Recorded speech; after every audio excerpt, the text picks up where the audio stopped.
Samajwadi party का मानना है कि बजट के माध्यम से जब जनता ने आपको तीसरी बार चुन करके भेजा है तो पक्की नौकरी के लिए क्या इंतजाम है, किसकी मदद की जिससे बाजार में वो खाने पीने का रिफाइंड तेल भर गया जो बाजार में आज पक्की तरीके से खड़ा है। तो आप किसान को क्या एमएसपी देंगे? क्या हॉर्टिकल्चर क्रॉप्स के लिए आपके पास कोई एमएसपी देने का इंतजाम है? किसान तो एमएसपी मांगना चाहता है। एग्रीकल्चर इंफ्रास्ट्रक्चर के लिए आपने पिछली बार भी कहा था कि 1 लाख करोड़ रुपए हम दे रहे हैं। अगर मंडियां नहीं बनाएंगे, ये सरकार बताए कि यूपी में अगर एक भी मंडी बनाई हो, क्या ये सरकार को ये भी नहीं दिखाई देता है कि अगर 25 किलोमीटर 30 किलोमीटर का एक्सप्रेस वे बन गया होता तो बक्सर से जो एक्सप्रेस वे ये प्रपोज कर रहे हैं वो भी जुड़ जाता, या और जो व्यवस्थाएं बनाई जा रही है बजट के माध्यम वो पक्की नौकरी नहीं है।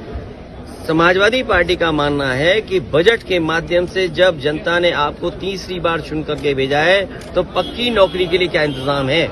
और कहने को कह रहे हैं कि हम जो एडिबल ऑयल है, चाहे वो मस्टर्ड, सेसमिक, आपका सोयाबीन, आपका ग्राउंडनट, सवाल ये नहीं है। सवाल ये है कि बाजार को आपने 10 साल किसकी मदद की जिससे बाजार में वो खाने पीने का रिफाइंड तेल भर गया जो बाजार में आज पक्की तरीके से खड़ा है। तो आप किसान को क्या एमएसपी देंगे? क्या हॉर्टिकल्चर क्रॉप्स के लिए आपके पास कोई एमएसपी देने का इंतजाम है? किसान तो एमएसपी मांगना चाहता है, आप एमएसपी देना नहीं चाहते हैं। हॉर्टिकल्चर जो क्रॉप्स हैं, क्या उसके लिए एमएसपी की आपके पास तैयारी है? अगर हॉर्टिकल्चर क्रॉप्स के लिए आपको एमएसपी की तैयारी नहीं है और आप फसल की तैयारी नहीं कर रहे हैं, आप एग्रीकल्चर इंफ्रास्ट्रक्चर के लिए आपने पिछली बार भी कहा था कि 1 लाख करोड़ रुपए हम दे रहे हैं। अगर मंडियां नहीं बनाएंगे, ये सरकार बताए कि यूपी में अगर एक भी मंडी बनाई हो तो जो मंडी नहीं होगी किस स्थान पर किसान ले जाए अपनी फसल की कीमत पाएगा।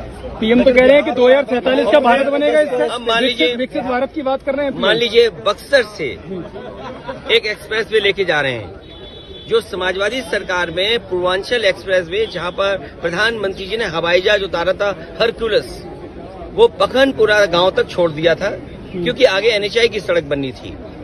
क्या ये सरकार को ये भी नहीं दिखाई देता है कि अगर 25 किलोमीटर 30 किलोमीटर का एक्सप्रेस वे बन गया होता तो बक्सर से जो एक्सप्रेस वे ये प्रपोज कर रहे हैं वो भी जुड़ जाता।